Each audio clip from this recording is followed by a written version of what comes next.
Hello everyone, welcome to Nishat entity. तो आज हम लोग पढ़ने वाले हैं हिस्ट्री का चैप्टर 4, जिसका नाम है what books and burials tells us.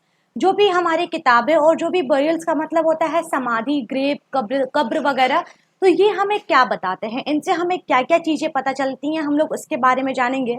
तो सबसे पहले जो है कुछ पुराने बुक्स का नाम बताया गया कि हम पूछा गया है क्वेश्चन कि सबसे पुराना जो बुक है वो कौन सा है, जरा सा देखते हैं। तो चलिए स्टार्ट करते हैं अपना चैप्टर। तो यहाँ पे है कि you may have heard about Vedas. Vedas के बारे में तो आप सभी लोग जानते होंगे, वेदास के बारे में आप सभी लोगों ने पढ़ा होगा कि कौन कितने वेदास होते हैं। 4 वेदास होते हैं, हम सबको मालूम है। तो देखते हैं कि you may have heard about Vedas, there are 4 of them. 4 Vedas होते हैं। पहला कौन सा होता है? ऋग्वेद। ठीक है, यहाँ पे लिखा भी हुआ है, मैं अलग से लिख देती हूँ। दूसरा होता है हमारा सामवेद।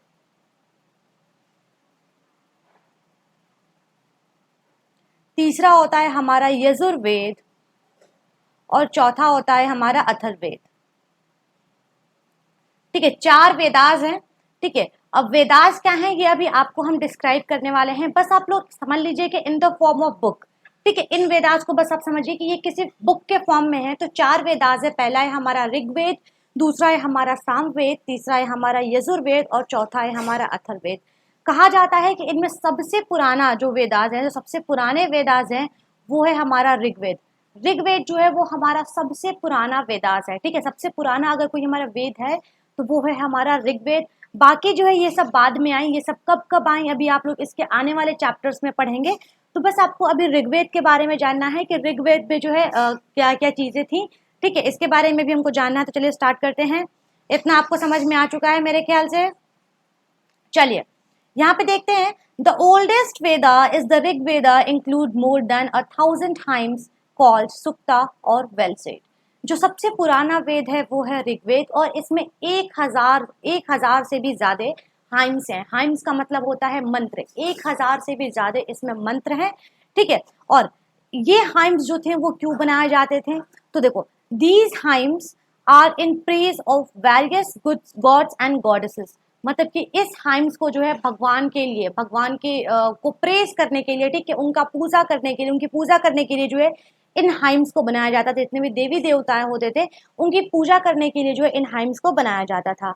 उसके बाद से 3 गॉड्स आर स्पेशली इंपॉर्टेंट: अग्नि the God of fire, Indira the warrior God and Soma the plant from which a special drink was prepared.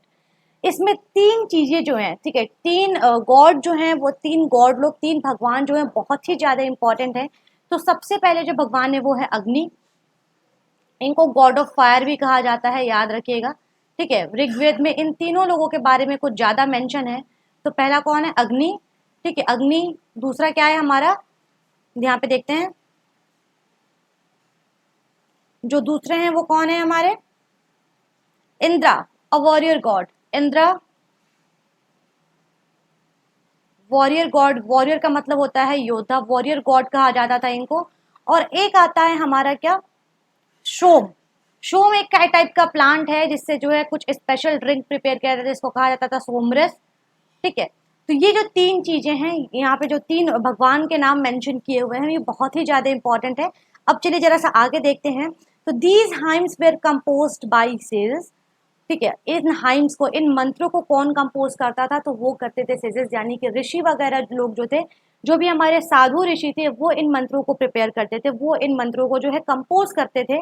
आगे देखते हैं कि priests taught students to recite and memorise each syllable, word and sentence bit by bit with great care.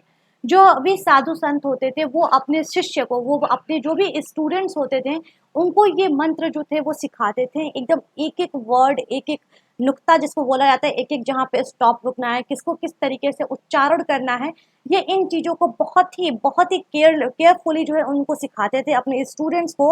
अब देखते हैं, most of the hymns were compose, taught and learned by men, a few were composed by women. देखिए, बहुत सारे hymns को compose किया गया है और बहुत सारे हाइम्स जो हैं वो सिखाया गया है आदमी को, मतलब पुरुष को। और कुछ हाइम्स जो हैं उसको औरतों ने भी उसको कंपोज किया हुआ है। आगे देखते हैं, the Rigveda is in old or Vedic Sanskrit which is different from the Sanskrit you learn in this school days. जो ऋग्वेद है, जो ऋग्वेद है वो वैदिक संस्कृत में है। ठीक है, वो हमारे जो अभी हम जो संस्कृत पढ़ते हैं ना उससे काफी डिफरेंट है। वो हमारे एंशियंट टाइम का जो संस्कृत है वो जो है ऋग्वेद में है। आई बात आपको समझ में, चलिए आगे देखते हैं। अब संस्कृत के बारे में थोड़ा सा जान लेते हैं। ठीक है, संस्कृत लैंग्वेज के बारे में आपके इस बॉक्स में दिया हुआ है, तो Sanskrit and the other language इसके बारे में जान लेते हैं। तो Sanskrit is a part of family of language known as Indo European. Sanskrit जो है एक फैमिली ऑफ लैंग्वेज का पार्ट है जिसको हम लोग बोलते हैं Indo European. Some Indian languages such as Assamese, Gujarati, Hindi, Kashmiri and Sindhi. Asian languages such as Persian and many European language such as English, French, German, Greek, Italian and Spanish belong to this family.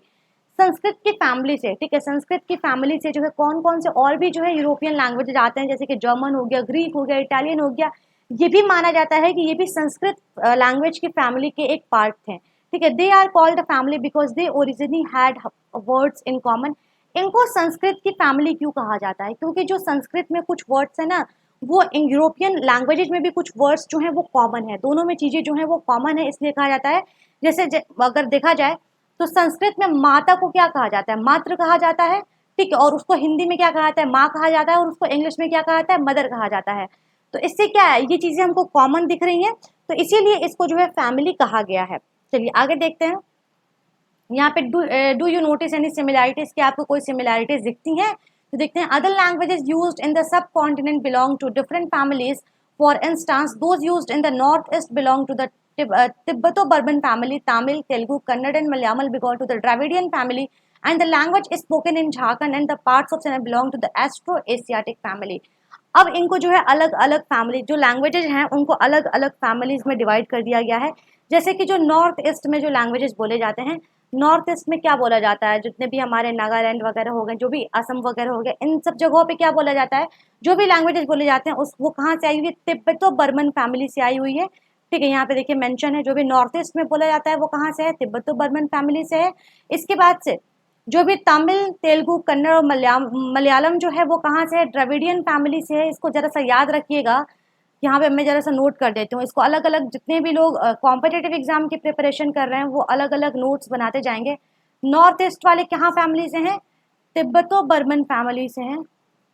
ठीक है, तिब्बतो Burman family, आई बात समझ में?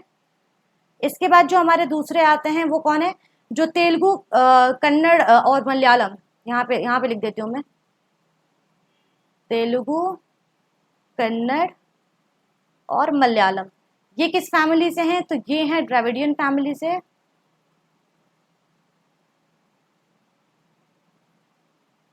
और इसके बाद जो हमारा तीसरा आता है वो है एस्ट्रो एशियाटिक फैमिली। और इस फैमिली के अंदर कौन से लैंग्वेजेज आते हैं? तो इस फैमिली के अंदर जितने भी जो है सेंट्रल इंडिया में जितने भी लैंग्वेज बोले जाते हैं, इंक्लूडिंग झारखंड, और सेंट्रल इंडिया में जितने लैंग्वेजेस बोले जाते हैं वो इसके अंदर आते हैं। तो आप इसको जरा सा याद रखिएगा। ठीक है, चलिए अब यहाँ पे देखते हैं। The books we use are written and printed. जो बुक्स अभी हम यूज कर रहे हैं वो तो रिटन है, बहुत अच्छे से जो है टाइप करके आता है। ठीक है, बहुत अच्छे अच्छे उसमें कलरफुल पिक्चर्स वगैरह होते हैं।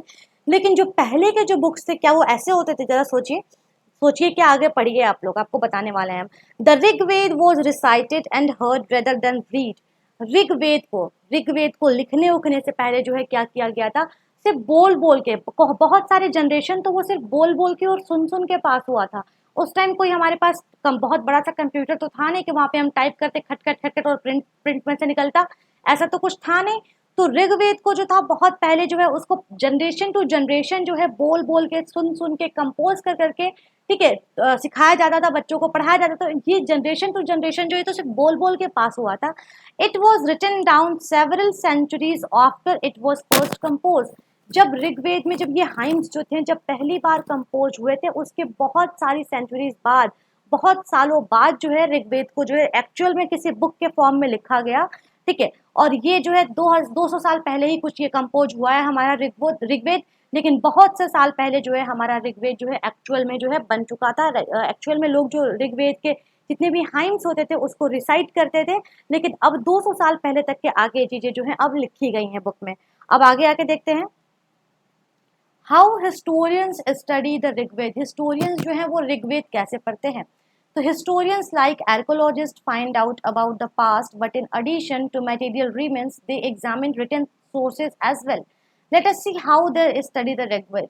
अब देखो आर्कोलॉजिस्ट हैं, जो भी हमारे आर्कोलॉजिस्ट, मैंने फर्स्ट चैप्टर में आपको बताया था कि आर्कोलॉजिस्ट क्या होते हैं, जो भी सामान को पाते हैं, पुराने सामानों को पाते हैं और उसके बाद से उससे पता लगाते हैं कि आखिर एक्चुअल में उस टाइम में हुआ क्या होगा, तो वो हमारे आर्कोलॉजिस्ट कहलाते हैं। ठीक है, तो देखते हैं कि आर्कोलॉजिस्ट जो है वो कैसे पढ़ते हैं, कैसे जानते हैं ऋग्वेद के बारे में। तो some of the hymns in Rigveda are in the form of dialogues. This is the part of one such hymn, a dialogue between the sage named Vishwamitra and two rivers Byas and Satluj that were worshipped as a goddess। अब देखिए ऋग्वेद में जो है जो भी hymns लिखे हुए हैं वो एक डायलॉग के फॉर्म में लिखे, जैसे कि आजकल मूवी के डायलॉग होते हैं ना, वैसे ही जो है, वैसे नहीं मतलब कि थोड़े से पारंपरिक तरीके से लिखे हुए हैं, बस मैंने आपको समझाने के लिए बोल दिया। तो उस तरीके से लिखे हुए हैं ऋग्वेद में जितने भी हाइम्स हैं, और उसमें एक बहुत ही फेमस जो एक डायलॉग है विश्वामित्र का, और जो दो नदियां हैं जिसका नाम है ब्यास और सतलज, इनके बीच में कुछ बातें हुई थी in the form of dialogue.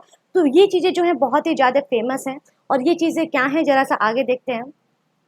तो देखिए यहाँ पे आपको क्वेश्चन पूछा गया है कि find the rivers on map 1 page 2 then read on.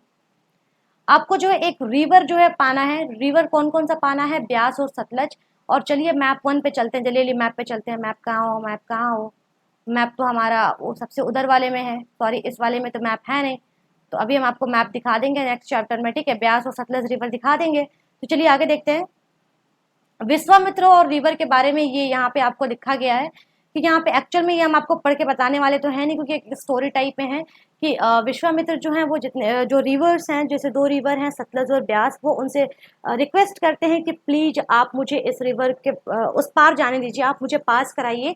ठीक है, हालांकि इस रिवर्स को जो है एक गॉडेस की तरह पूजा जाता है, ठीक है, उस टाइम पूजा जाता था, तो ये उनसे रिक्वेस्ट करते हैं, उनको जो है हॉर्सेस और काउस की कह सकते हैं उनकी इक्वालिटी भी देते हैं कि आप इनकी तरह हैं, जैसे वो अपने बच्चों का ख्याल रखती हैं वैसे आप भी ख्याल रखिए, आप प्लीज मुझे जो है यहाँ से उस पार जो है पास करा दीजिए।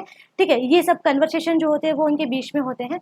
अब हम लोग आगे यहाँ पे देखने वाले हैं कैटल, हॉर्सेस एंड चैरियट्स, इनके बारे में जरा सा जान ले कि क्या क्या जो है, क्या उस टाइम जो है जानवर उनवर के बारे में जो है मेंशन किया गया था। तो देखते हैं, there are many prayers in the Rigveda for cattle, children and horses. यहाँ पे ऋग्वेद में जो है बहुत सारे जो है प्रेयर्स हैं, बहुत सारे हाइम्स जो हैं वो किसके किसके बारे में है, कैटल के बारे में है, ठीक है, जितने भी हमारे जानवर हैं उनके बारे में है, चिल्ड्रंस के बारे में है, स्पेशली यहाँ पे मेंशन किया गया लड़कों के बारे में। ठीक है, लड़कों के बारे में स्पेशली यहाँ पे जो है कुछ हाइम्स प्रेजेंट हैं, और हॉर्सेस के बारे में जो है यहाँ पे कुछ लिखा गया है। Horses were yoke to chariots that were used in battles. Horses को क्या किया जाता था, जितने भी घोड़े होते थे, मुझे घोड़े बनाने नहीं आते हैं, कैसे बनाऊं मैं, वजह समझ लो ये दो घोड़े हैं, इनको बांधा जाता था, ठीक है, रथ से। रथ भी कैसे बनाऊं, मेरी ड्राइंग बहुत खराब है। ठीक है, इनको रथ से बांधा जाता था, मान लो रथ में से पहिए लगे हुए हैं, और ये जो है लेके जाते थे। ठीक है, ये जो है कहाँ जाते थे, ये जो है बैटल में जाते थे, युद्ध लड़ने जो है जाते थे। ठीक है, उसके बाद से battles were also fought for land which was important for pasture and for growing hardy crops that ripened quickly such as barley. Some battle were fought for water and to capture people. अब देखिए कुछ युद्ध लड़ जाते थे। अब यहाँ पे जैसे बताया गया है कि घोड़े को जो है युद्ध में यूज किया जाता था, उसको रथ से बांधा जाता था। तो अब यहाँ पे बताया गया है कि युद्ध क्यों होता था, तो युद्ध जो है वो बहुत सारी चीज़ों के लिए होता था, जैसे जमीन के लिए होता था कि जमीन पे हम यहाँ पे अनाज उगाएंगे, अच्छे अच्छे अनाज उगेंगे तो हम खाएंगे। ठीक है, दूसरा जो है क्यों होता था, दूसरा कुछ पानी के लिए होता था, या फिर लोगों को कैप्चर करने के लिए युद्ध होता था। ठीक है, अब आगे देखते हैं। some of the wealth was obtained some of the wealth that was obtained was kept by the leaders, some was given to the priest and the rest was distributed among the people। जो भी war में जो है उनको चीजें मिलती थी, उनमें क्या किया जाता था, कुछ को जो है लीडर्स रख लेते थे अपने पास, कुछ को जितने भी प्रिस्ट थे, जितने भी साधु संत थे वो अपने पास रखते थे, और जो बाकी बचता था वो क्या होता था, लोगों के बीच में डिस्ट्रीब्यूट हो जाता था। some wealth was used for the performance of yajnas or sacrifices in which offerings were made into the fire। कुछ जो चीज़ें होती थी, ठीक है, कुछ सैक्रिफाइसेस किए जाते थे, और कुछ क्या होता था कि उन सैक्रिफाइसेस में जो भी वेल्थ होता था, जो भी धन होता था, उसकी सैक्रिफाइसेस होती थी। ठीक है, this were meant for gods and goddesses, offering could include ghee, grain and in some cases of animals. ठीक है, इन जो सैक्रिफाइसेस होती थी उनमें क्या क्या चीज़ें आती थी, तो कुछ में घी आता था, अनाज आते थे, और कभी कभी एनिमल्स जानवरों की भी बलिदान दी जाती थी। आई बात समझ में। Most man took part in these wars, there were no regular army, but there were assemblies where people met and discussed matter of war and peace. देखिए आर्मी लोग जो थे वहाँ पे जो है वॉर में हिस्सा लेते थे, ठीक है, युद्ध में हिस्सा लेते थे। हालांकि उनके पास कोई एक कह सकते हैं कि प्रॉपर तरीके से कोई आर्मी नहीं थी, लेकिन वो लोग वहाँ पे कोई असेंबलीज हुआ करती थी, ठीक है, और असेंबलीज में जो है वो वॉर के बारे में, ठीक है, वॉर के बारे में और शांति के बारे में, युद्ध और शांति के बारे में ये लोग डिस्कस किया करते थे कि कैसे हमको अपनी प्रजा को रखना है, चाहे कैसे जो है हमको वॉर करना है, चाहे कैसे जो है हमको शांति जो है बनाए रखना है, ठीक है। Who were often brave and skilful warriors. उसके बाद से इनके जो है बहुत अच्छे अच्छे लीडर्स भी थे जो बहुत ही ज़्यादा जो है ब्रेव थे, ठीक है, योद्धा थे। इनको जो है ये लोग लीडर भी चूज करते थे। अब आगे देखते हैं कि कौन कौन से वर्ड्स जो हैं वो लोगों को डिस्क्राइब किए गए हैं, तो इसके बारे में जरा सा जानते हैं।